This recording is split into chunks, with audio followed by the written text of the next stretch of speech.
So today we're going to be exploring many of these Freeman concepts tonight. First of all, we've got Litmus A Freeman.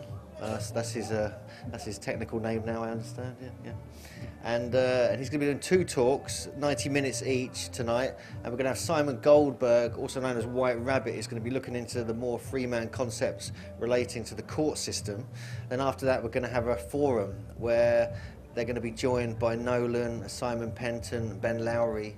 And so we're going to have a lot more people turning up to sort of ask their questions and discuss this. And much of this is going to go out over the internet overnight on the Goodest Planet Earth website. So we're going to be sort of getting this information out there where it should be. So welcome to the evening of this subject tonight, and I'll hand you over to Litmus. So please give him a warm welcome.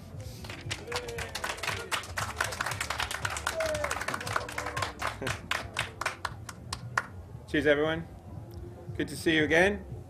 We're gonna try and rattle through as much of this as we can in the sort of 3 hours we've got. Basically, I'm going to take you through my Project Freeman. Phase 1, which was testing out the whole Freeman sort of hypothesis. Did it check out? Phase 2, a bit of a strategy about how I was going to go about implementing it and testing it out to make sure it was really true.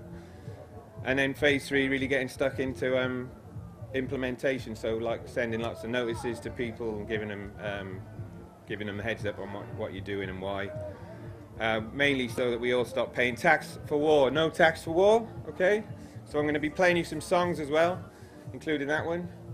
So stick around if you like some tunes as well as lots of slides. It's not just all slides. And we got a few film clips as well. So like the one we just had.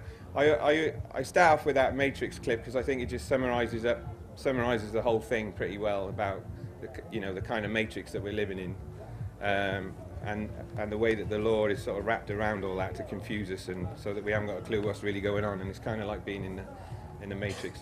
If you take the blue pill, the Collins English Dictionary, you can stay as you are and carry on believing that English is English and that's all it is. If you get into the red pill, the Black's Law Dictionary, you start looking at a thing called legalese and what that really means, and find out that some of the words don't really mean what you thought they did. So we're going to be looking at a lot of that. So bear with me. Don't worry if you can't read everything that's up there, because there's a lot of information. But everything I'm going to show you tonight is all on my website. So if you can't read it all tonight, there's if you go to projectfreeman.com. Get a beer, cup of tea, whatever, you can just go through it nice and slowly after. So anyway, we're going to rattle through it. If you got any questions, maybe just hang on a minute and see if I answer it in the next sort of couple of slides. And if not, we've always got the forum at the end, and we can have a bit of chat at the end of each talk. So we got 2 1.5 hour chunks, so I better crack on with it. So just a bit of background. Basically, I got into this whole Freeman thing because I got fed up really of going on protest marches and demonstrations, like the one in London in 2003 against the Iraq War. And basically, millions of people out on the streets saying we're not happy with this, and basically the government just ignoring it and carrying on doing what they liked anyway. So, you start to get a bit frustrated, and we've tried putting on peace festivals and all sorts of things in Ipswich, which went quite well for a few years. This was all up in Suffolk. But then I came across the Freeman-on-the-Land process, and I thought, that may be something, if it's true, it may be something that I can use to protest peacefully against the government and show what I really think. So what I did, I used to be a project manager in the energy industry. I did 24 years in the energy industry, so I'm a bit of a gamekeeper turned poacher, kind of, if you like, a little bit. And I used to be a project manager, so I thought, well, what I would have done if I was still in work, thank God I'm not, but if I was, I would have set up a project to check it all out. So that's what I did. And some of these slides, they're for also for kind of corporate type audiences, people who wear suits to work and stuff. So that's how I've tried to present some of it, so that some of them guys can see what's going on as well. But so what I did was set up the projectfreeman.com, which is a dogma-free zone. So it's all about spirituality, community, equality, peace and understanding. and freedom, and taking responsibility, you know, for your own actions.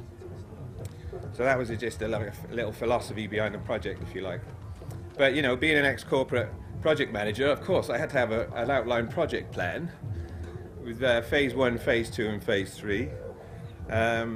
Phase 1 was November 08 through to Feb 09, where I was just basically looking at the whole concept of this Freeman-on-the-Land thing and testing it out with research. So we're going to run through some of that in a sec. And then we went into phase 2 and phase 3, as I said earlier. So I want to run you through some of phase 1. I won't have time to take you through everything, but we'll do as much as we can. So first I want to mention research resources. I mean, if any of you have looked at any of this theory at all, you find a lot of stuff on the internet that, you know, is word of mouth and hearsay and passed on and misquoted and stuff. So what I did was I went into this old bookshop in Felixstowe, where I was living at the time. I went down in the basement and found some old law books from 1927. Because what the powers that be tend to do, I found, was, you know, when they reprint a book, they kind of change it and leave out some of the old information. So I found these old law books in this basement in Felixstowe, and you know, and it didn't cost much money, but it was really good, useful material. So apart from a Collins English dictionary and a Black's Law dictionary, I also found this book called Jurisprudence, which covers the principles of English law, often quoted in Black's Law dictionary, and also a book called Indamer's Common Law, which is all about contracts, which are very important in this theory as well. So, you know, try to go back to basics, if you like, and look for the source material. But if you're not, just a quick show of hands, how many people have got a rough idea what the Freeman thing is all about? Great, okay. So with that in mind, I think it's best if we rattle through the first bit, if you're kind of familiar with that, and we'll get into the nitty-gritty about what I did with it, if you like. So I'm going to whiz through these, but you know we're natural beings born free on the land. We have a constitution that protects us. Our person is a legal fiction created when we're registered at birth. And our capitalized name's evidence of that. Our country is a corporation, like all the others. It uses civil law to control and tax us, which is based on Roman law, which is the legal system rather than the law of the land. And although many of us believe we're free, we're really treated more like slaves in a way. But there is a remedy. So if we understand what's going on, we can use it, you know, to our own advantage, if you like. So that's the concept I came across, and basically did a lot of research to check it out. So these are the areas I researched, all of those listed there. But I just want to dip in, as most of you are familiar with the concepts, so I'll probably just dip into a few slides as we go through and pick out a few of the main points. So you probably know about the definitions of freedom and slavery, so I'll skip over that one. But hopefully you're all aware of the fact that there's a language called legalese. So if you look in the English dictionary, you'll find there's a language called legalese, which it says is the conventional language in which legal documents are written. So of course you need a legalese dictionary to understand it, and that's what we've got one here today. You can also tell, because it's a different language, because legalese has words which are common to English, but they don't have the same meaning. And there are then words in legalese which aren't in the English language at all, because they come from Latin or Old French. Things like estoppel and allodial and things like that. So, but you know, day one researching that was quite a surprise, you know, to find that there was actually a language and it had its own dictionary and words and everything. I looked at common versus civil law, so I'm sure you're all familiar with the difference between common law being derived from judicial decisions and case law, and it's the original law of the land in this country, versus, I mean, it says it's distinct from civil law, whereas civil law is comes from the Roman Empire, and is actually defined, one of the definitions is Roman law. So civil law is Roman law, and it's imposed by the state, and it needs your consent to be bound by it. And it's nothing to do with criminal law or administrative law, so all different types of law. The areas in blue there are civil law jurisdictions, and the brownie coloured ones are common law jurisdictions, like this country.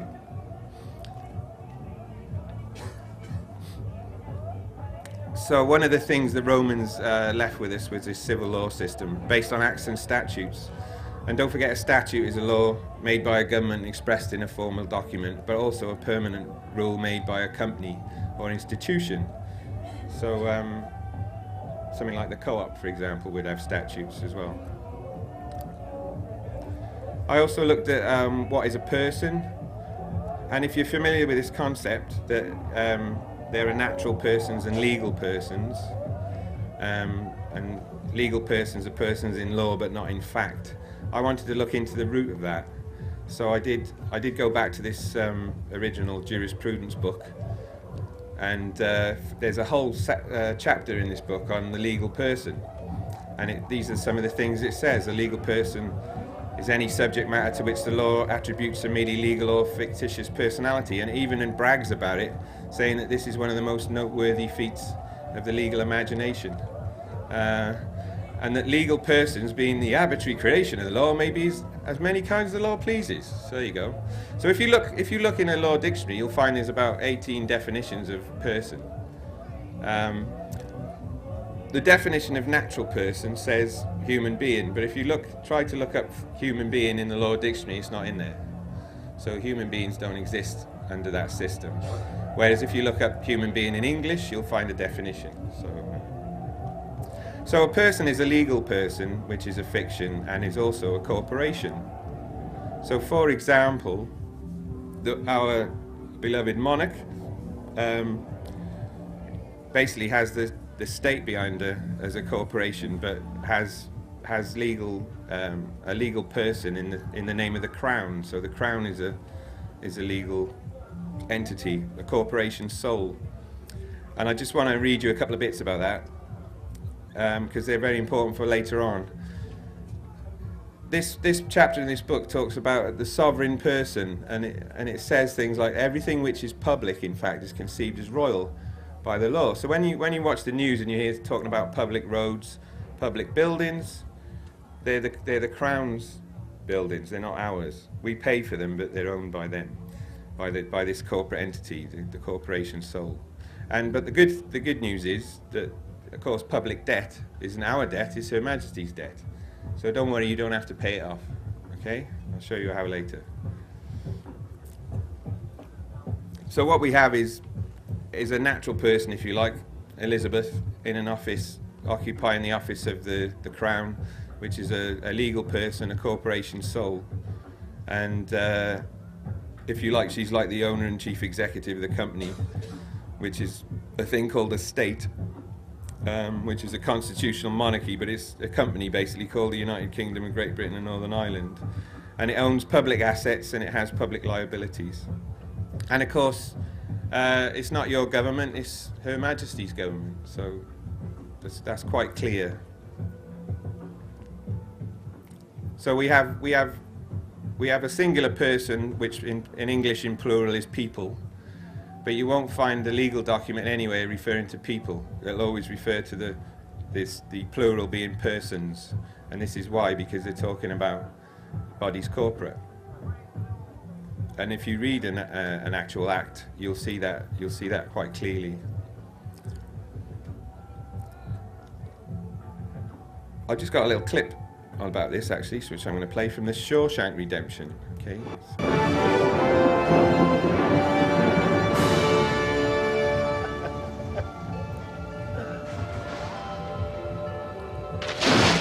The next morning, right about the time Raquel was spilling her little secret, a man nobody ever laid eyes on before strolled into the Maine National Bank. Until that moment, he didn't exist, except on paper. May I help him? He had all the proper IDs, driver's license, birth certificate, social security card. and the signature was a spot-on match. I must say, I'm sorry to be losing your business. I hope you'll enjoy living abroad. Thank you. I'm sure I will. Here's your cashier's check, sir. Would there be anything else? Please, would you add this to your outgoing mail? I'd be happy to. Good day, sir. Mr. Stevens visited nearly a dozen banks in the Portland area that morning. All told, he blew town with better than $370,000 of Warden Norton's money. All right, I played that because if you've seen that film, and it's a very popular film, one of my favourites, what Andy Dufresne does to get out of prison basically is he creates a person through sending the right paperwork to the right organisations. So he creates a legal fiction and he gives it a name, but of course he makes up a signature, and at the point he walks into the bank to take the money out, he signs the paper and creates joinder between him as a human and this legal entity that he's created, and starts to represent it by withdrawing the money. So if you watch that film, there's a lot of analogies and metaphors about sort of Freeman ideology in it. The Shawshank Redemption, yeah, and like I say, all this is on the website as well, so the clips are on there as well, so you can have a look.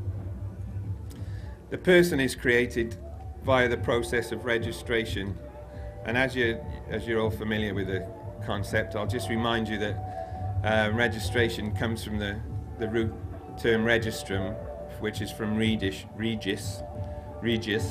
and means king. So when you register something, you're actually signing over ownership of it to the crown. So I won't run through all these definitions, but basically the three big ones that we do without really realizing that we don't have to is register of the birth, which creates the person, registering your address by signing up to vote, which creates the residence, which is the business premises of your registered person, and of course your private conveyance, which creates the vehicle. And if you read the acts that this covers these three areas, you'll see that you don't actually have to do any of this if you don't want to. And we'll look at that later. So what you end up with is a titled name in capitals, which is your person, your company name, which then has a company car, so it has to pay tax on it, and the person, the company resides at a business premises called the residence, and then is bound to pay business rates, council tax. If you actually look at your name, you'll find that your name, as written on legal documents and other things like bills, is actually a legal name because it's the name of your legal fiction. So it's a company name. And you'll also have a title when you join society, and title in legalese is all to do with ownership. So your title is created when you're registered, and it changes at various points throughout your life, if you like, representing this legal entity. But title is also an instrument, such as a deed, that constitutes evidence of ownership. So this is why when you have a birth certificate, it's actually a type of deed. So it's proof for the ownership of the body, of the legal entity by the state when it's registered. And this is why you need, if you change your name, your legal name, you need to do it by deed poll, because you have to change this deed to show the change in ownership. And then of course we got all the thing about capitalization, writing your name in capitals. And one of the definitions of that is to be converted into capital stock. So you become company stock, if you like. And in legalese, it makes that quite clear. Capital is money or assets invested or available for investment in a business. So, as I say, I won't dwell too long on all of these, but this is quite a good one. We've seen that deeds are titles of ownership of assets, and when your name's capitalized, you become an asset of the company. Well, if you look at the definitions of assets, there are various types, but you'll find there's a nominal asset, which is an asset whose value is difficult to assess. So that's a child, because you don't know what they're going to do yet. There's a capital asset, which is a long-term asset used in the operation of a business to produce goods or services. So that's an adult. When you become legal age, you become capitalized, you become a capital asset. There's a thing called a wasting asset, which is an asset exhausted through use or the loss of value. So that, I've called that a pensioner. You know, I'm just looking at how the system might consider these things. And then you've got a frozen asset, which is an asset that's difficult to convert into cash because of court order or the process. Well, that's when you're dead, but before your death's been registered. And then once your death's been registered, you become a dead asset, a worthless asset that has no realizable value. And this is, from what I found from my research, is this is how the system treats registered persons, basically. I just want to say a little bit about states and societies. Because if you look at the term society in English, you get one definition. And in legalese, there's two definitions. So if you look at that second box there, with the Black's Law Dictionary, a community of people as of a state, nation, or locality with common cultures, traditions. So that's what we might think of typically as our society. But a society is also an association or company of persons united by mutual consent and to act for a common purpose. So, you know, when you see the term society, you need to be clear which one they're talking about. And if they don't define it, it could be either. So you always need to clarify what they mean by the terms they're using. Also did a lot of research into countries as corporations, and you'll find most countries registered on the Securities and Exchange Commission in New York, which was a federal agency set up to regulate the issuance of trading of securities. Okay, so if we look at definitions, security, it actually says in this law book, is a person who is bound by some type of guarantee. So there's surety. And if you look at the definition of surety, it says a person who is primarily liable for the payment of another's debt or the performance of another's obligation. And what you find is that your registered person is actually surety against crown debt, which is traded around the world, so that the people who buy it get the interest that's paid through your taxes. So you work, you pay tax, the tax pays the interest on the debt, and that goes to whoever holds the debt.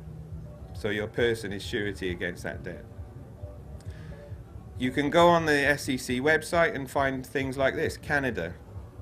So you'll find a company called Canada with a business address, and it has an annual report, and it'll tell you the sort of number of registered persons it's got and what its national debt is, if any, and all the demographics of that territory. But reporting as a corporation. You can also find the Commonwealth of Australia doing the same thing, publishing prospectus for selling its debt to foreign investors. And I also then found, I looked for UK and Great Britain, but I found, when I put in Her Majesty, I found a few companies. So there's Her Majesty the Queen in Right of Alberta in Canada, Her Majesty the Queen in Right of New Zealand. So New Zealand is this corporate entity owned by the Crown.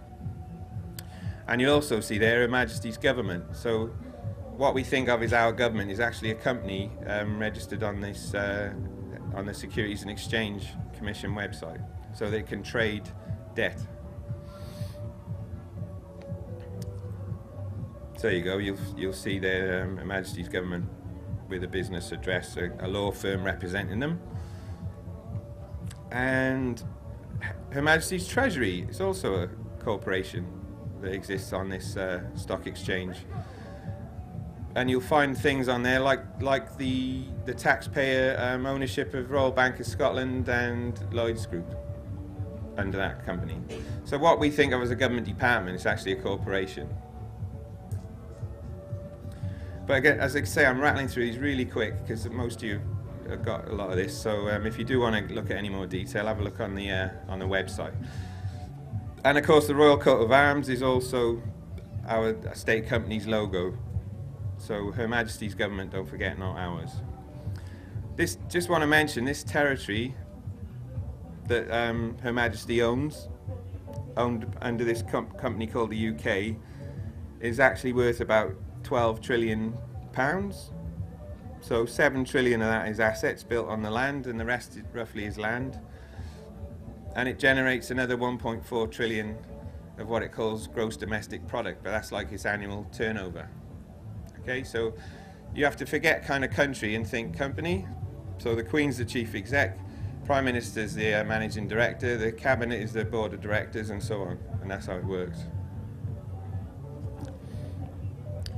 One of the main products of this company is debt on behalf of its investors, the banks. So when I started this project in late 2008, for example, the published public debt, and don't forget public is royal, so it's actually the Crown's debt, which is why I called it Her Majesty's debt, was 614 billion. By February of 2010, it was officially recognised as 848 billion, and official projections now, plus the cost of the bailouts, if you add to that, the debt is projected to reach over 2 trillion. So you'll see it's like from the time I started this project, it's going to actually sort of treble. And these guys love debt because it keeps everyone working to pay tax, to pay the interest on it. Okay, so and then they can kind of do what they like. So keep an eye on the debt. Very interesting subject. I believe it or not. When you get into it, honestly, I need to get out more. I think I need to get out more. What I did was I had a look at what a typical person is worth to this company, right? So I actually wrote to the Treasury, and it took me a year, but I found out how much tax I paid during my working life and national insurance, and it was at base interest rate to the Treasury that was worth 385 grand. So when people say, oh, you're a Freeman, you're not paying road tax and you're using the road, sorry, didn't do that. No, seriously, I paid 385 grand in, so I think I got a bit in the bank, you know what I mean? Do you know what I'm saying? So I don't feel guilty at all. I think I've more than paid my way, and I just wish I'd put that money in some other kind of investment instead of giving it to the government, because I don't really think they invest very well, you know, myself. No. So, interesting thing to do actually. Everyone knows how much they pay for their mortgage and their bills and food and stuff. But you ask them how much tax have you paid in your life? They haven't got a clue. I didn't. And you ring the tax office and they'll tell you we only keep records for 6 years and stuff like this.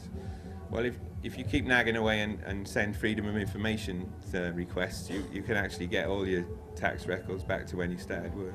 And it's quite disturbing actually. Yeah.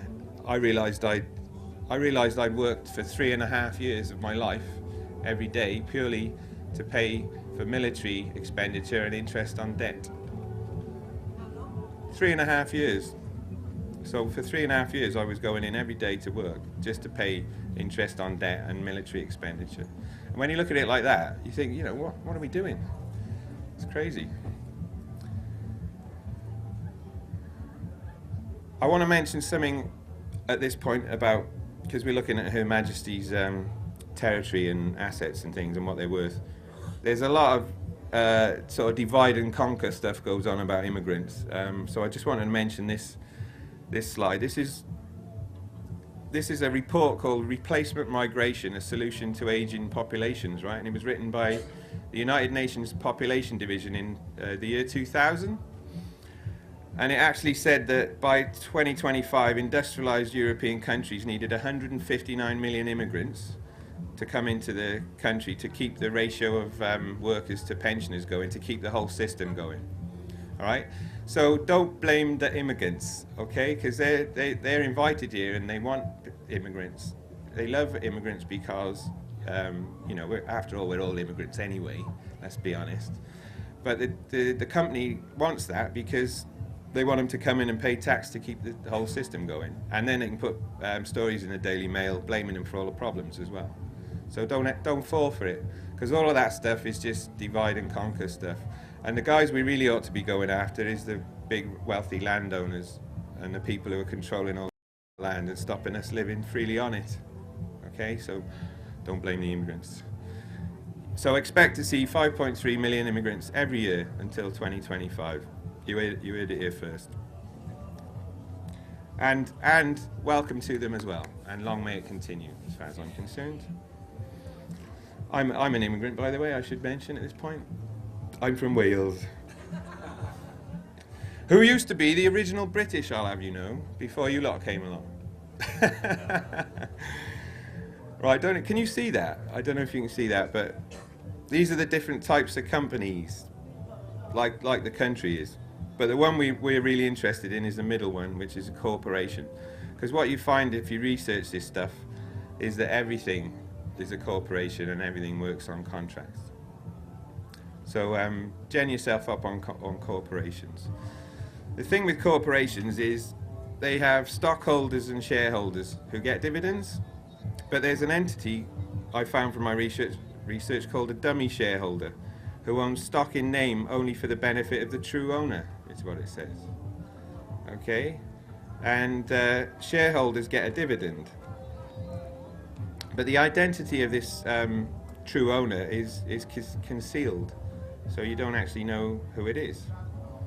The shareholders get a dividend, and there's a type of dividend called a bond dividend, and it's a dividend in which a shareholder receives a bond instead of money. All right? And then if you look at types of bonds, you still with me? There's a bond called a book entry bond, for which no written certificate is issued to reflect ownership. So you got a dummy shareholder with a bond paid in a bond dividend with a book entry bond. So you never see any money, right? It's all hidden away. And this is all in the Black's Law Dictionary. So if we skip on, what I tried to do was just summarize that. So basically you got a human being, a natural human being at the bottom there, born, but by the registration of the birth, you go into this imaginary world of the legal person, which is a legal fiction, called, Mr. whatever or Mrs. titled, capitalized, and it becomes a member of society, so it's given voting rights, but it's also then has a dummy shareholder account set up called a national insurance account. So that's like your share account, but that bit is inaccessible to you.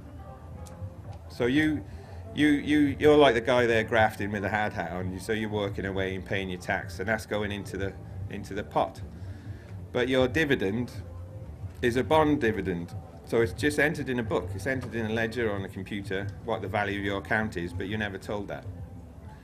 And instead of getting shares like you would in any other society, a dividend money paid out to you, it's just the value is just entered in a book, and you never see that. So you've got these you go from real to imaginary and to inaccessible. And that's kind of, as far as I can see from my research, that's how the thing works. But in theory, you should be able to find out what is in your share account. Okay? And we can talk about that later. Right, so these are just some of these state corporations that they call countries who are trading debt on the London Stock Exchange. There's a big list of them at the bottom, the ones I could find, but I just pulled out a few on flags there, so you can see places like Naples. Interestingly, Australian states like Victoria, they're treated the same as, say, France, so they're all corporations, all trading debt.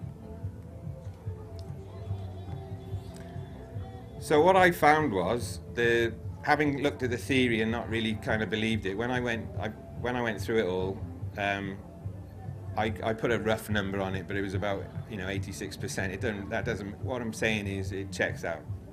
Okay, so if you look at all the stuff you went through and you said this checks out, this doesn't, most of it checks out. And the main thing is the important bits of it, like the legal person, checks out, and the registration of birth and all of that. Now what that leads to is registered corporate entities, part of a corporation, who are effectively making their human representatives into debt slaves. And I'm going to mention quite a lot about the Her Majesty's finances, as I call it, in a little while. but the debt will never be repaid, and we have to work to pay the tax to pay the interest on the debt. And a lot of people say, why don't we just print our own interest-free money? And the last two, certainly presidents who tried to do that in the US was Lincoln and Kennedy, and look what happened to them. So it's one of the reasons it hasn't happened very often, I think. But as you look at all this, you find what we're actually dealing with is organized crime. It's a protection racket. It says to you, be scared of the bogeyman, but don't worry, your government will protect you from the bogeyman, and all you have to do is keep paying the debt off. A bit like the mafia, really. But, organized crime, don't worry, together we will crack it. But the thing is, with all of that, well, that's kind of the depressing bit. This is what we're living with. But there is something you can do about it. That's the good news, which, I call remedy. I just want to play you another little clip at this point from V for Vendetta. Good evening, London. Allow me first to apologize for this emergency channel. I do, like many of you, appreciate the comforts of the everyday routine, the security of the familiar, the tranquility, repetition. Bloody hell. I enjoy them as much as any bloke. But in the spirit of commemoration, whereby those important events of the past, usually associated with someone's death or the end of some awful bloody struggle, are celebrated with a nice holiday, I thought we could mark this November the 5th, a day that is sadly no longer remembered, by taking some time out of our daily lives to sit down and have a little chat. There are, of course, those who do not want us to speak. Let me think, just let me think. I suspect even now, orders are being shouted into telephones, and men with guns will soon be on their way. It's Chancellor Sutler. Damn it! Why? Because while the truncheon may be used in lieu of conversation, words will always retain their power. Words offer the means to meaning, and for those who will listen, the enunciation of truth. And the truth is, there is something terribly wrong with this country, isn't there? You designed it, sir. You wanted it foolproof. You told me every television in London. Cruelty and injustice, intolerance and oppression. And where once you had the freedom to object, to think and speak as you saw fit, you now have censors and systems of surveillance coercing your conformity and soliciting your submission. We need cameras. How did this happen? Who's to blame? Well, certainly there are those who are more responsible than others, and they will be held accountable. But again, truth be told, if you're looking for the guilty, you need only look into a mirror. I know why you did it. I know you were afraid. Who wouldn't be? War, terror, disease. There were a myriad of problems which conspired to corrupt your reason and rob you of your common sense. Fear got the best of you, and in your panic you turned to the now High Chancellor Adam Sutler. He promised you order, he promised you peace, and all he demanded in return was your silent, obedient consent. Inspector, you're almost through. Last night, I sought to end that silence. Last night, I destroyed the Old Bailey to remind this country of what it has forgotten. More than 400 years ago, a great citizen wished to embed the 5th of November forever in our memory. His hope was to remind the world that fairness, justice, and freedom are more than words. They are perspectives. So if you've seen nothing, if the crimes of this government remain unknown to you, then I would suggest that you allow the 5th of November to pass unmarked. But if you see what I see, if you feel as I feel, and if you would seek as I seek, then I ask you to stand beside me 1 year from tonight, outside the gates of Parliament, and together we shall give them a 5th of November that shall never, ever be forgotten.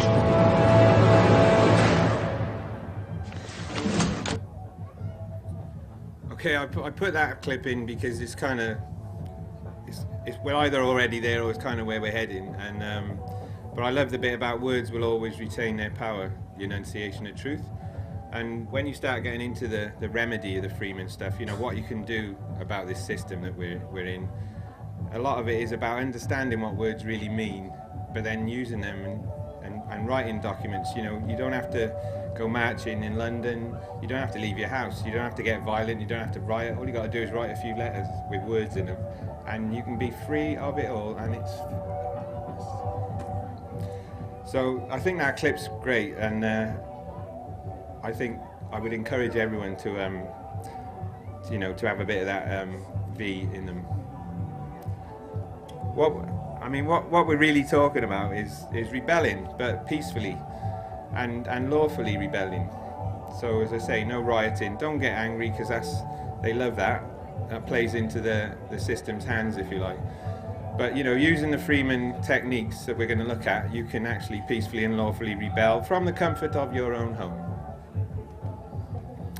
So, you know, one way you can do this is become a free man on the land. So let's have a look what that means for those who don't know. It's a human being in a common law jurisdiction, like this country is, who's revoked consent to be represented and thus governed, and therefore is not subject to any bylaws or orders like statutes. So that makes, basically, if you claim the right to your own sovereignty, it sets you free from statutory law.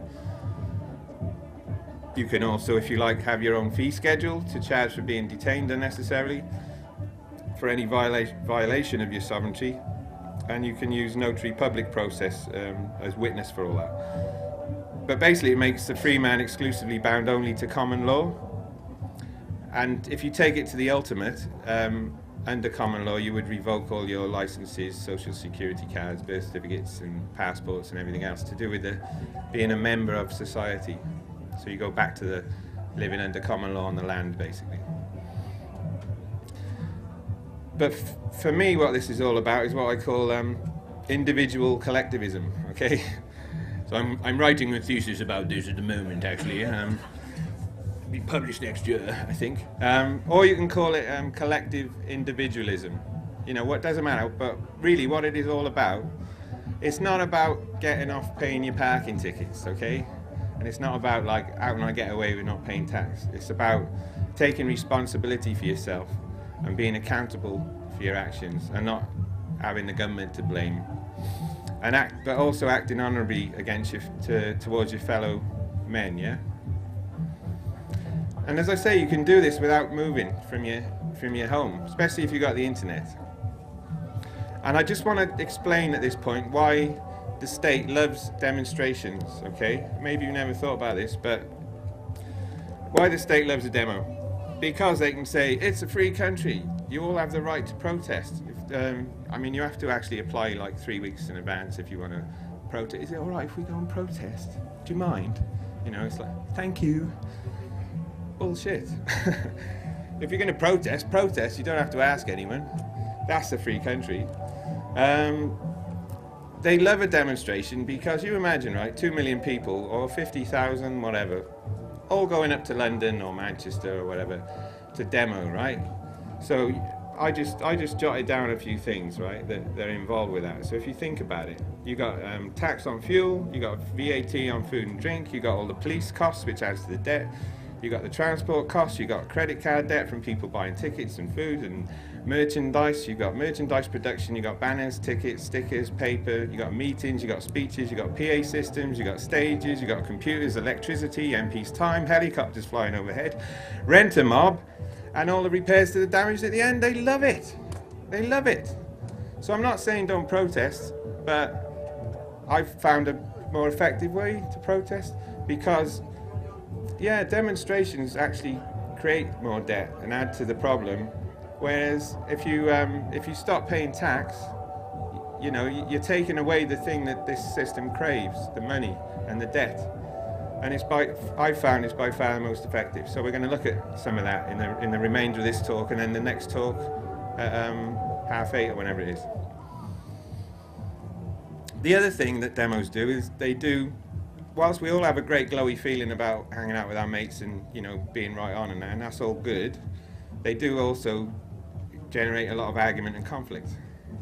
And you typically might get rent-a-mob sent in, you know, to stir things up, and then they'll have lots of nice state propaganda about all the horrible peace protesters beating each other up and smashing things up in London, you know, and a lot of that, as we know, is instigated by them. So maybe before you go on the next demonstration, think, shall I go or shall I write a few letters? I found writing letters was more effective, personally. but that's, just my view. So, if you want to be a free man, if you look on the internet, there's typically two ways that are promoted as how to do it. Number one is sacrifice the person, where you like deregister everything and like resign if you like, give up your claim, and if you're over 18 you can do that. Number two that's put up is actually claim the person, especially in America, this one. Would you agree, Nolan? It's big popular in the States, that one. Where you actually copyright the name and claim first lien over it, so first title to it, and you would claim your share of your share account that we talked about. But I thought, when I was looking at all this, there's got to be another way, the middle way, which I called settle up and leave. So that's basically like checking out of the hotel, So you like say, how much have I spent in the minibar, in school, and how much were the newspapers and all that, and then settle up your bill and check out, and off you go into the sunset. But to do that, when you need to know basically what you've paid in, how much you've cost, and how much you've paid. Well, when I looked at this, you might remember the 385 grand we talked about earlier. I think I'm pretty much still in credit a lot. So long may the working tax credits continue. Thank you, Her Majesty's government. And so you can do this. You can look at that and decide if you want to check out. If I do check out, if I get as far as checking out, deregistering the person completely, I'll be looking for a share of at least 580 grand, because that is my share of Her Majesty's assets, the territory called the UK, and the money that I've paid into the system while I was working. So take off a bit off that for school and stuff like that, and I should be pretty flush. So if you want to come see me in the Caribbean or wherever I am, it'd be cool. We'll have a big party and it'll be good. I'll take the guitar, and have a sing-song. Right, so just a summary, and this slide is on page 1 on the website. That's how it works as far as I can see. Free people, born on the land, under common law. There's only two rules under common law. Do all you agree to do, which is the basis of all contract law, and if you break that one, it's called fraud, and it's a criminal offence. And do not encroach on others, and that's criminal law. So if you cause loss or harm to someone, damage to their property, that's a criminal offence as well, and that's it. There's only 2 rules. After that, you can do whatever you want. But then our stupid parents, without realising what they're doing, go. No, it's not their fault really. Of course, they think they have to register your birth, so they register your birth. They're then transferring the security interest in you to the Crown. And forever after, whenever you sign a document, you're creating joinder, so you're agreeing as a human to represent that legal entity. It's an artificial legal person with a legal name in capital letters. You're a titled member of society, so you have a title like Mr. or Mrs. And you're a legal fiction, or this entity is a legal fiction operating in commerce. It's a registered asset of the Crown. It's surety against Crown debt. It's a nominal asset as a child, which is capitalised at legal age, so it becomes of value to the company. It's actually a Crown agent. It has to pay commission to the company, so that's called tax. And it's a dummy shareholder paid in book entry bond dividends. All under this system called statute law, which is based on Roman merchant contract law. All part of this thing called society, within a thing called a state, which is owned by a company called the Crown, who has laid claim to all the land within that territory. Okay, and I'm going to go into some of that in the next talk. We're going to look at what I call the land scam, and how the land has been controlled since William the Conqueror to restrict its supply for us and make everything more expensive. So that's the end of phase 1. I rattled through it really quickly because I know a lot of you know some of that stuff, but before I move on to the next bit, have you got any quick questions on that? Or don't forget, we got the Freeman Forum tonight as well, so unless there's something like particularly about what I've said. Yeah, I'll move on, but anything? Yeah?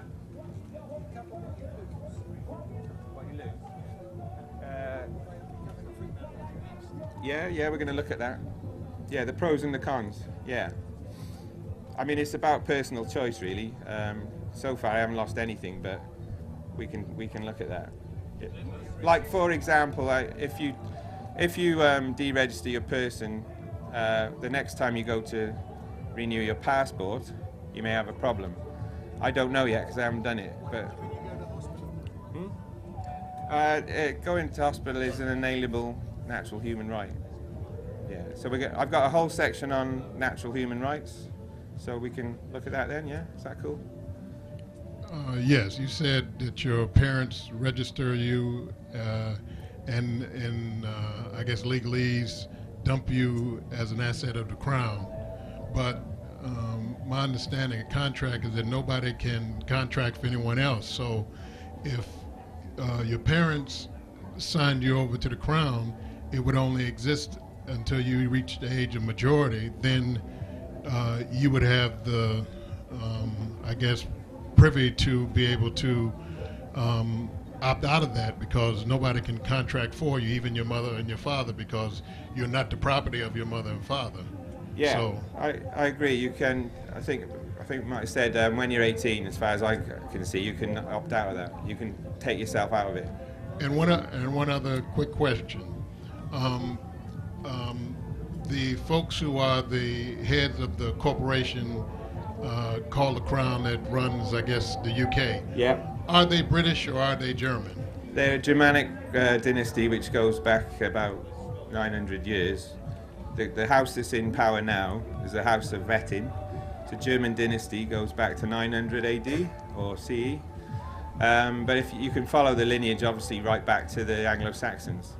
So yeah, the Normans were Vikings, which were Germanic, although we think they were French.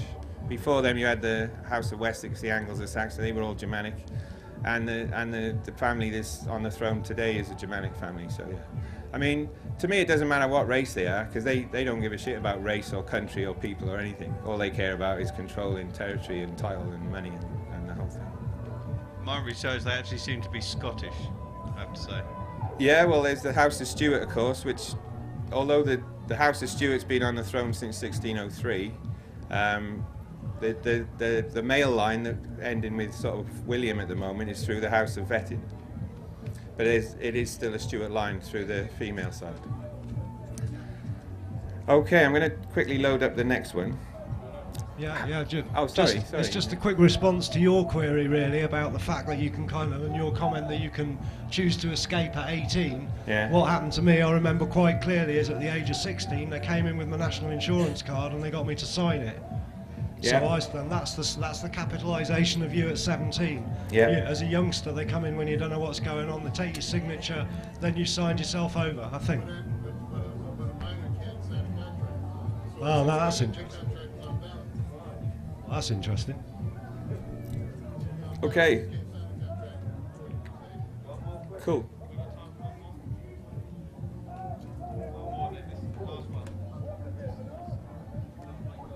That's great, because we have got the forum later as well, so any queries you got at all, we can really open it up in the forum later on. But I got so much to get through, so I just got a quick question about this to pay tax and to not pay tax. What is do you have to literally get rid of your passport and sign everything before that? You can do that legally? Just was wondering about that. Are we going to that later? I'm going through it right now. Okay, cool. Okay, cool. So, moving swiftly on.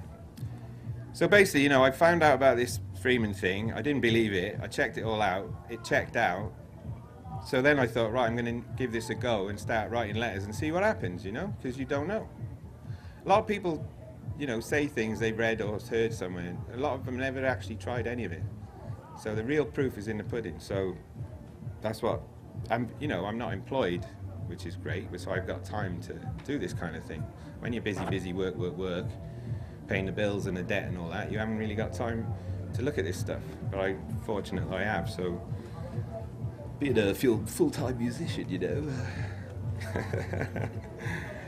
So what I did was go into this. Of course, this is going back to my corporate days, you see, strategy development, isn't it? This is for all the guys in suits. But when I was thinking about how I was going to put this into practice, I was I jotted down a few things which were important, like you stick up on the wall. So, the essence of being a free man is taking responsibility for your actions, being accountable for their outcome, but also acting honourably. I think we looked at that a little bit earlier. And I wanted something that was going to be honourable, but also by giving the state a fair chance to prove that it believes in the system of society it's created, okay? So I'm just going to opt out without giving them a chance to prove they can stick to their own rules and demonstrate through its actions that it abides by its own rules.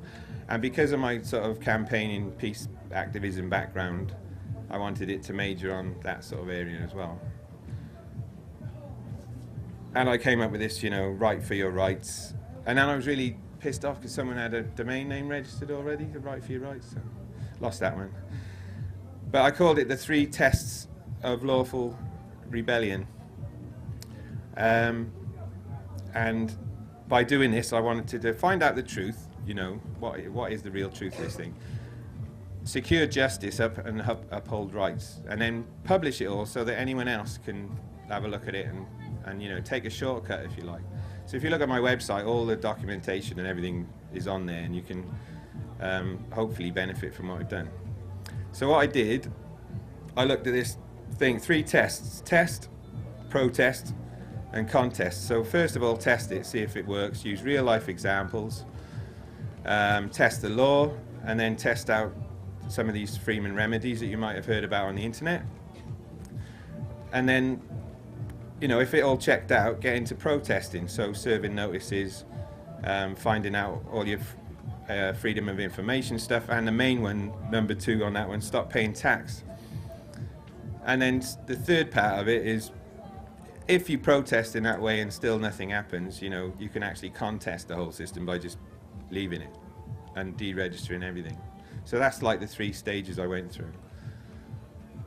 So I want to run you through some of the first bit, the testing. And this was really testing the state's attitude to their own law, this system of law that they've come up with called statute law. And what I decided to do with this was, if any of you know the Make Wars History campaign, a guy called Chris Coverdale. If any of you been on any marches in London or whatever, before, when I used to go on marches, you see lots of leaflets, Make Wars History, stop paying tax.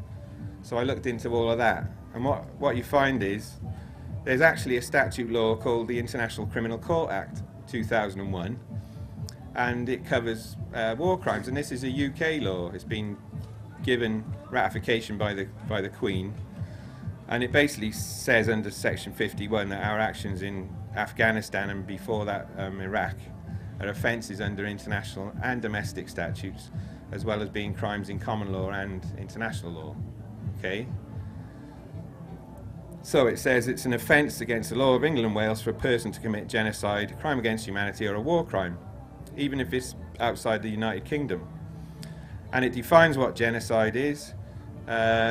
Genocide means any of the following acts committed with intent to destroy in whole or in part a national, ethnic, racial or religious group, such as killing members of that group. So if you go storming into another country without any justification and kill members of that group, that's genocide. Okay. So what I did was have a look at what happened in Iraq. The British called this Operation Telic, and it was what I call genocide in Iraq. So depending what source you look at, I looked at 4 sources for how many people died. The IBC on the left is the Iraq body count, but that's a media-driven figure, which is on the low side, and that they admit that many of the violent deaths weren't counted in that survey. The Associated Press is based on, that's the second one, only 110,000 deaths.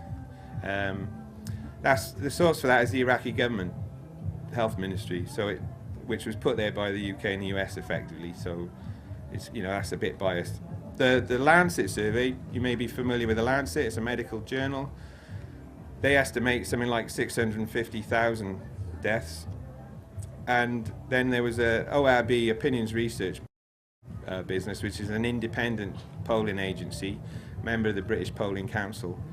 And they did a thorough survey of the whole of Iraq and said that their best estimate was that 1.2 million. Their average estimate was just over 1 million deaths. Plus, you know, a lot of people injured as well. And a lot of orphans left behind. 1.5 million people injured. So if you look at the deaths in Iraq as a percentage of their population, it's 3.3%. Okay, so that would be equivalent to someone coming in and wiping out the whole of the northeast of England. Everyone dead. Okay. So in my view, that qualifies as genocide. And I mean, even the official lowest estimate of 87, that's genocide as well.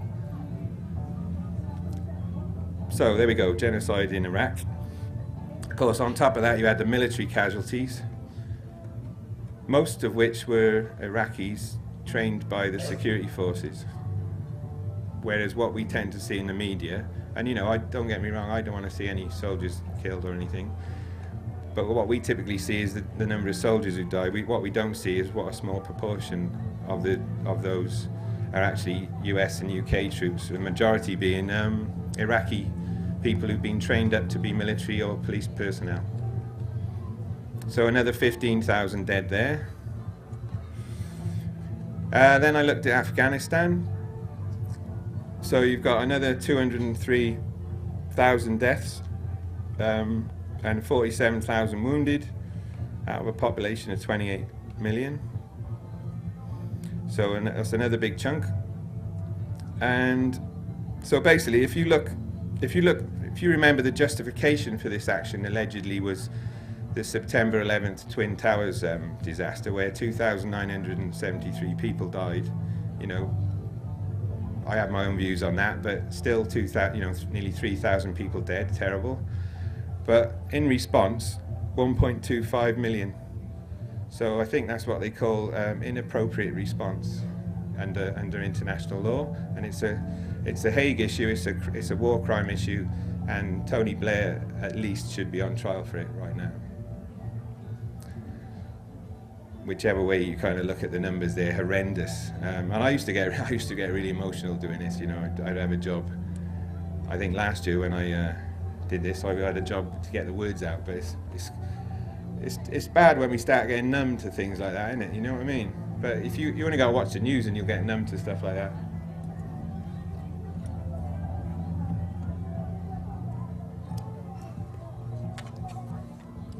So I wrote a song about it.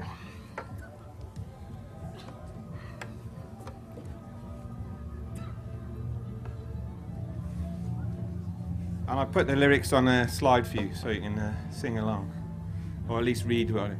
Can you do the buttons, mate? Yeah. When I looked at all this war stuff, I just found that the same thing is repeated all the time through history, you know? You'll see the same thing happened in Northern Ireland, has happened in India and Pakistan, it happened in Israel and Palestine, thank you. Palestine.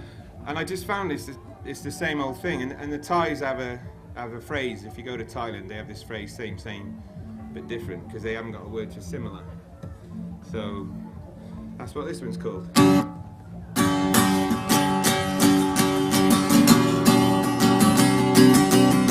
Carbon chaos on the streets and TV screens everywhere the empires be.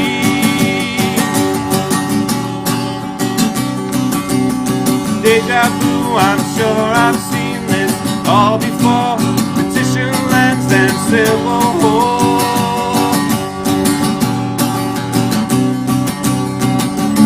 A trail of terror in our wake.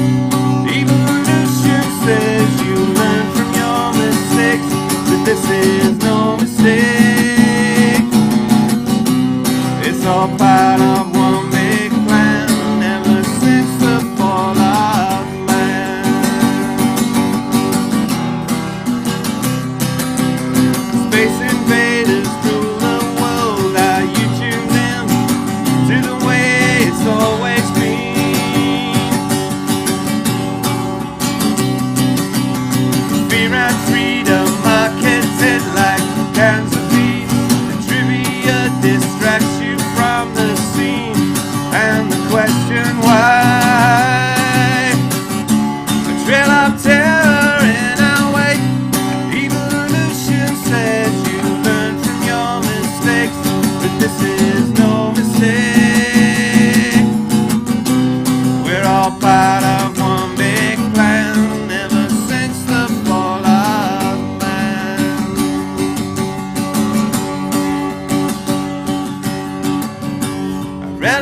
book called 1984. If you don't read, just look outside your door.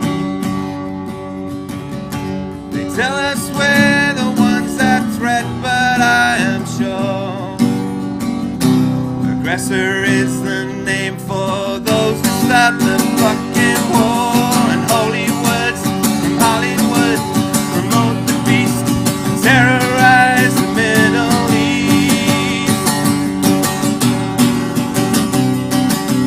They came from there, now they're on Sky and CNN in Washington and number 10.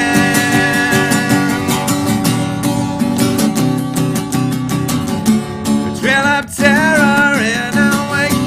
Evolution says you learn from your mistakes, but this is no mistake.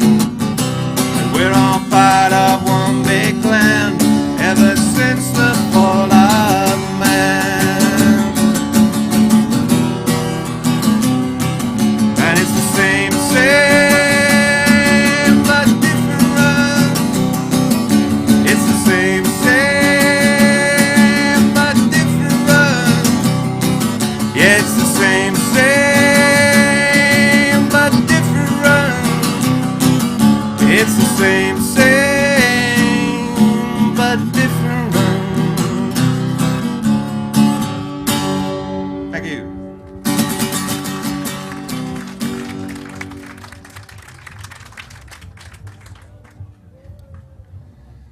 How's the sound? All right, can you hear all that all right? Yeah, cool. Nice one. So, yeah, I mean, it's the same thing repeated over and over is what I found. And I checked out all the deaths in Iraq and Afghanistan, as I say, which class is classed as genocide. And then if you look at, if you look back at this act again, under part 52 of it, it talks about ancillary conduct. So which is defined as aiding and abetting and providing, such as providing funds, okay?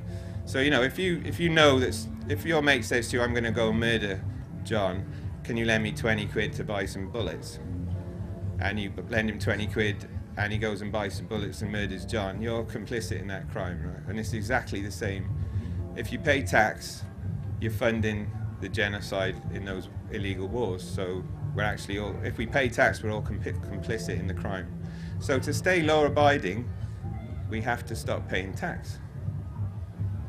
And that, of course, conflicts with the other statute that tells you have to pay tax. So what you do is write a notice to the government saying, how can I do both? And I choose the moral route, and I choose not to pay tax to remain law-abiding. And basically, that is the process. So if you pay tax in England or Wales, you're breaking this law, Part 52 of the ICC Act 2001. So what I wanted to do,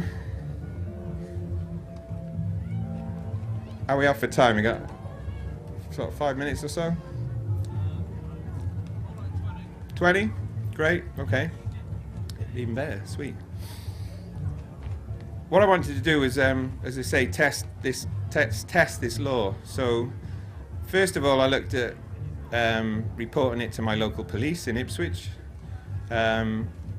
Number one. Number two, if that didn't work, report it to the Met Police. So I'm basically reporting the war crimes of the government to the police, as it says on this Make Wars History site that I told you about. And then for me, if that didn't work, and I appealed it and I still didn't get anywhere, I would basically write to The Hague, the International Criminal Court in The Hague, and say, you know, I know someone who's broken your law, and see what happens from that. So that's the process I went through. So on the 23rd of March, this was 2009, I rang up Ipswich Police and I reported the crime to them, and they issued me with an event number 264, and I said I was going to lodge some documents as evidence, and they said take those along to the duty inspector. I said, do I need an appointment? They said, no, you can just turn up. So on the 3rd of April, Okay, here we are at Ipswich Police Station. We're now just coming up to 12:30 on Friday the 3rd of April 2009, and we're about to go in and serve these documents under case 264 the 23rd of March. So we'll see you in a minute and let you know how we get on. So I did that, and I went in about 12 o'clock, and I reported the crime, basically that by setting out to destroy and subsequently kill many thousands of members of the Iraqi National Group. As a part of a coalition of states, the accused, the government and others committed crimes of genocide, crimes against humanity, war crimes, conduct ancillary to such crimes, etc., etc., murder, conspiracy, etc. So they were the crimes that I reported. These are the laws violated, 9 in all, including the one I've told you about, number 1, section 51 and 2 of the International Criminal Court Act. And then there's loads of others as well, none of which so far have been prosecuted. These were the perpetrators I named. So the Queen, Tony Blair, Jack Straw was then Foreign Secretary, Jeff Hoon, Gordon Brown, John Prescott, Lord Goldsmith, who was the Attorney General, and his successor, Baroness Scotland, Sir John Stirrup, head of the armed forces, all the military, and of course me. I'm the guy with the poster on his head. Because by paying tax, I was guilty as well. So I put that in as well. So I said all taxpayers. So they were the perpetrators. And then here we are. It's now like 2:25. So we've just got out of the police station. We've lodged the documents under case 264, and we've got a receipt to that effect, naming the documents and the case they were received under, and then that was taken by the duty inspector. So I got a receipt. It took 2.5 hours, but I came out with a receipt, and basically, as far as I'm concerned, we've got an official event number raised, a crime reported, and evidence submitted to back that claim up. I did also send a press release out to all the local press about what I was doing, and Heart FM, bless them, actually picked it up and put it on all their news bulletins that morning. So I'll just show you what the sort of things they said. And online, this is Heart. It's 6:31 with the latest news. Here's Kelly News McCormack. An Ipswich man's lodging documents with police today which accuse the government of war crimes in Iraq and Afghanistan. Paul Haley from Pinmill says the conflicts which have killed more than 300 British troops so far should never have happened. The point is we as taxpayers are all responsible for the war as well, and the 1.2 million people who lost their lives, all the people who are injured. You know, it's our duty as citizens to report that crime and make sure it's investigated. On FM, digital and online, this is Heart. It's 7 o'clock. And with the latest news for Suffolk, here's Kelly McCormack. $1 trillion plan to fight the global recession will be put into action today. Gordon Brown and world leaders agreed to bail out the world economy and clean up the banking system at the G20 summit yesterday. As British troops begin their withdrawal from Iraq, one Ipswich man's on a mission for answers as to why the war started in the first place. Paul Haley from Pinmills handing documents to police today which accuse the government of war crimes. He says it's cost too many lives, military and civilian, and cost too much cash. There's 6 billion people on this planet. There's more of us than there is of the government and the public servants. So there's always other options. You don't have to drop bombs on people. A public inquiry into the Iraq war is due to be held later this year. 7:30, and with the latest news, here's Kelly McCormack. $1 trillion will be spent on bailing us out of a global recession. Gordon Brown and other world leaders agreed the plan at the G20 summit yesterday and say it's the beginning of an economic fight back. A Suffolk man's giving a document to police in Ipswich this lunchtime accusing the UK government of war crimes. Paul Haley from Pinmill feels Britain should never have gone to war with Iraq, and he told Heart it seems the government's got its priorities wrong. A lot of our tax money is spent on this kind of thing instead of being spent on things we want it spent on. I hear today the G20 want to give the bankers more money, you know, and we've already bailed them out for making the mistake in the first place. So, you know, it's just got to stop. It's got to stop. So those clips went out on the news that morning, and when I went into the police station to report the crime, the duty inspector was really not a happy bunny. But point is, we went through the process and we got the documents recorded. Now then, there's this whole process of letters back and forth, right? I don't think we've got time here today to go through all the detail. I'm just going to show you what happened quickly. Basically, I got a reply. So this was the 3rd of April. I got a reply on the I got on the 7th of May where my name was spelt wrong twice, and it was from the DCI saying that he didn't believe it was a matter for Suffolk Constabulary and he would not be recording any allegation of crime. So the point here is, not only is he not going to investigate it, he's not even going to record the fact there was an allegation made. So I wrote him a letter reminding him of his constable's oath, which is this. Of course, the problem with this oath is that the first thing it says is that they serve the Queen. But what it also says is that they'll uphold fundamental human rights accorded equally respect to all people. And it doesn't say in Ipswich or in Suffolk or in the United Kingdom, or it says all people. So I reminded him of his oath and sent it back to him. He replied the next day, because I'd made allegations against him about allowing government ministers to act with impunity. So he had to put the records straight, of course. So, and I'd asked him, if you're not going to do it, who should do it? Metropolitan Police? And in this letter he said the decision to refer the matter to the Met Police is entirely a matter for yourself, okay? But then I looked at the Home Office National Crime Recording Protocol. So these are the crimes for police forces reporting crimes. And it says, following the initial report, details of the incident will be transferred to the force identified as being the owning force, and that the person making the report will be advised. So they didn't do that. So that's complaint number 1.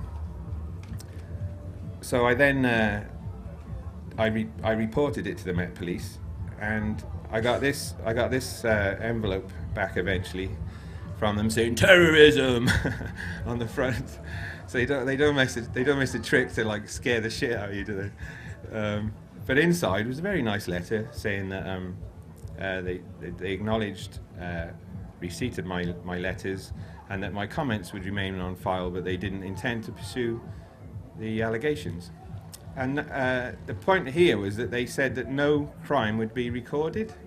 No crime would be recorded.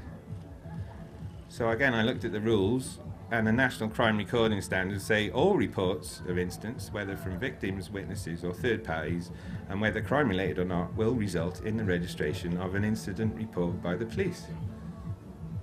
So they're blatantly flouting their own rules, ignoring their own laws completely, and refusing to do anything. So I sent a complaint to the Independent Police Complaints Commission, who of course all work in the force that they're meant to be checking the complaints about. I sent one complaining about Suffolk and one complaining about the Met Police. And they said that they were completely independent of the police service, but however, each police force is responsible for considering complaints and recording your complaint, and our role is to forward your complaint to the relevant police force. So that's all they do. They're like a post office. And then it ends up back at the guys you're accusing in the first place. It's like, sort that out, John. Why don't you sort that out, mate? Get rid of this hippie freak, I got a reply eventually to my complaint against Suffolk, saying that basically this guy said that the guy who told me that to refer the matter to the Met Police was my own, up to me, had acted correctly. Whereas, what he should have actually done is actually transfer that complaint to the Met Police himself. So that completely failed, that appeal. I got fed up at this point and I sent a crime report to the International Criminal Court in The Hague. So that went off on the 12th of November. And I got a reply back with a number. So it basically acknowledged receipt, issued a reference number, and stated that they would give consideration to it as appropriate under the provisions of the Rome Statute. So basically they said they'd look into it, but they didn't tell me how long it would take. And when they said they would write to me when they came to a decision. Still waiting, boys. No letters yet. I then had the outcome of the. I mean, I tell you, this is really cutting a long story short, because this went on for over a year. All this, okay. But I had a letter back from the Met Police about my complaint against them, and they said that they'd failed to record crime because there was no separate domestic offences under the International Criminal Court Act. So it's saying there's no offences domestically under that act, whereas the whole of Section 5 is headed domestic offences. The whole section, you can download it and read it. That's what its title is. So then I sent an appeal against the outcome of the complaint. But what they did, they were crafty buggers, they sent a response to me on email before Christmas saying that if I wanted to appeal, I had to fill in the attached form and send it back in 28 days, but it was on email, there's no attached form. So I chased them up and said, send me a hard copy. They sent me the hard copy after Christmas, and I said, right, I want 28 days. They said, no, the 28 days started when you got the email. So I quickly rattled off an appeal, filled the form in, posted it, recorded delivery, and it didn't get delivered. Amazing, that, isn't it? I paid £1.25 or something for recorded delivery, and lo and behold, it didn't get recorded. So then I was getting fed up at this point, to be honest. I thought I'm obsessive, you know. I'm going to bloody prove these buggers wrong. But basically, I rang them up at that point and said, look, I need 28 days to appeal, and they said, you know, you can't because we haven't received it.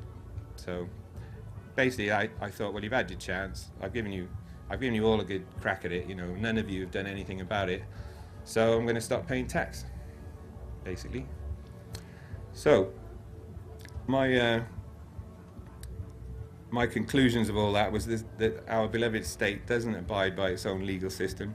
It sets a really bad example of do what I do, not what I say, or it's the other way around, you know what I mean? Do what I say, don't do as I do. We cannot comply. The point is, we cannot comply with the International Criminal Court statute if we pay tax, because we're aiding and abetting war crime. So we're perfectly entitled, lawfully, to stop paying tax. This is the point. To abide by that statute, we have to stop paying tax, which may be used for war. Okay? And a little bit later, I'm going to tell you how I did that. Now, the next thing I did, how are we doing for time, guys? Okay, and then the rest will be in the next one. But quickly to mention, having tested the law and found that the state didn't abide by it, I wanted to test some of these Freeman ideas you might have seen about on the internet. So we won't have time to do all these in this part, but there's another hour and a half after the next session. So please come back to hear the conclusion and some more tunes. But what I looked at was penalty charge notices, so what we know as parking tickets. A thing called This Is Not Me, which you can write on people chasing you for debt. And I wanted to test discharging credit card debt as well. So I want to run through all of those, and I'm going to talk till he tells me to stop, all right? And then the rest will be in the next one, next bit. So, parking tickets. How many people know about this stuff, parking ticket stuff? A few? So I'll run through it then for everyone else, right?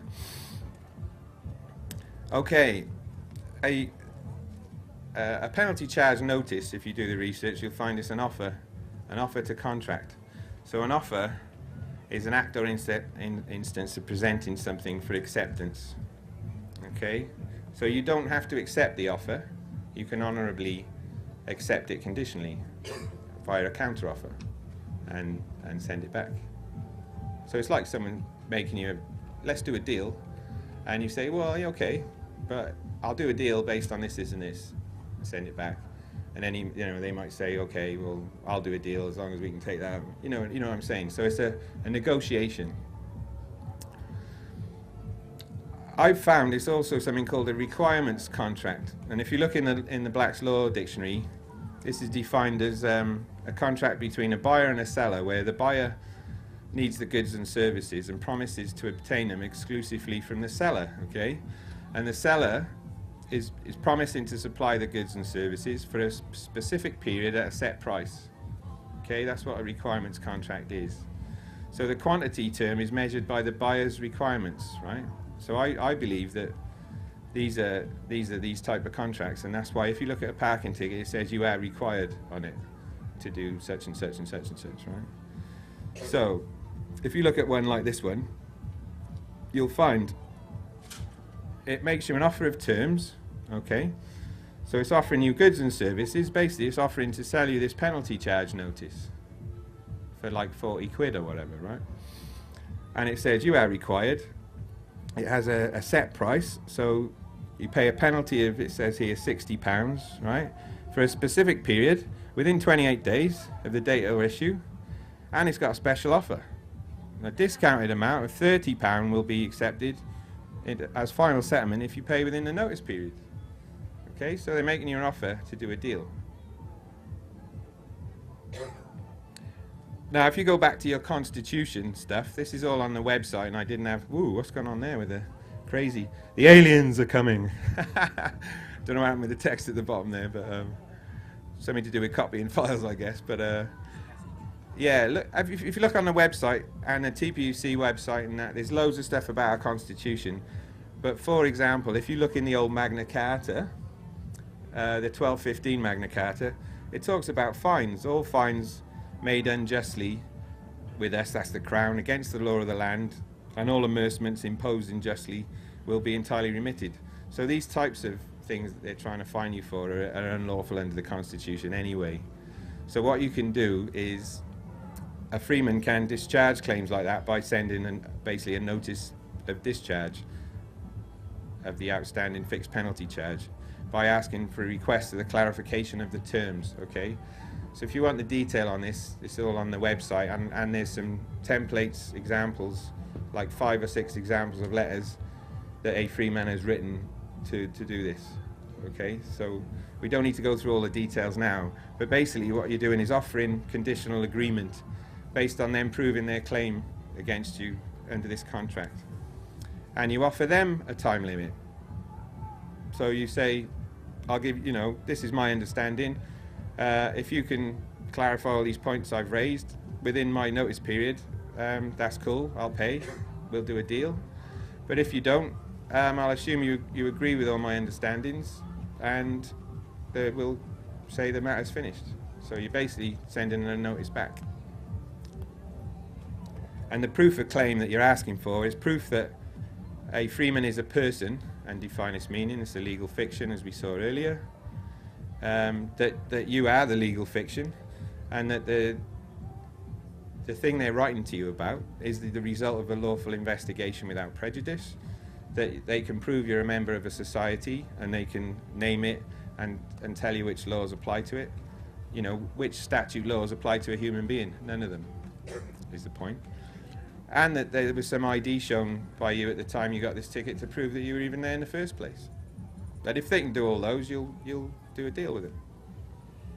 But they have to reply within the notice period. And the bit I put in, extra to that, is I asked them to write back to me, the human.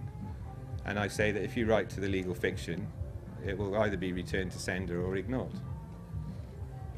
So it's nice to get a letter from a council or something with your, litmus of the family, whatever, Freeman, on it.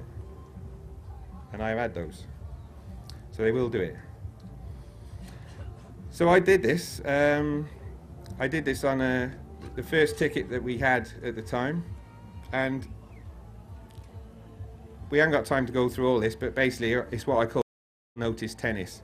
So they sent me a notice, I sent them a notice back, they sent me another notice, I sent them a notice back, and then they sent me another notice, and it went on until I got a stopple in May. So that went from January to May. And there's a good reason why they were so persistent, and I will explain that later, but it's all to do with the fact that this was from a borough council, okay? So we're going to look later at what actually a borough council is. Right.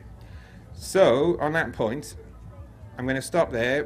Later on we're going to look at the rest of these, and then we're going to look at all the rest of the project.